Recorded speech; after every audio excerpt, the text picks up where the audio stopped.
వద్దనంగా కూడా బలవంతంగా ఆంధ్రప్రదేశ్తో కలుపుతుంటే సిటీ కాలేజీలో పోరాటం చేస్తే సిటీ కాలేజీలో ఫైరింగ్ జరిపి విద్యార్థులను పొట్టన పెట్టుకున్న పార్టీ కాంగ్రెస్ పార్టీ. మలిదశ ఉద్యమంలో ఇచ్చిన తెలంగాణ వెనక్కు తీసుకొని వందలాది మంది యువకులను పొట్టన పెట్టుకున్న పార్టీ కాంగ్రెస్ పార్టీ.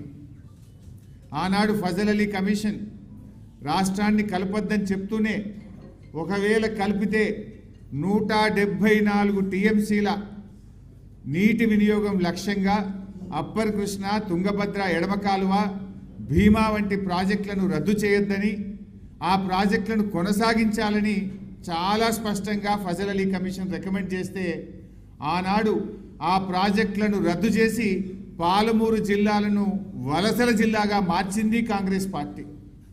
ఇలా పాలమూరు వలసలకు కారణమే కాంగ్రెస్ పార్టీ. హైదరాబాద్ సొంత రాష్ట్రంగా ఉండుంటే ఆ ప్రాజెక్టులు పూర్తయి ఉంటుండే నల్లగొండ ఫ్లోరైడ్ బాధలు తీరు, పాలమూరుకు వలసల బాధలు తప్పేటి.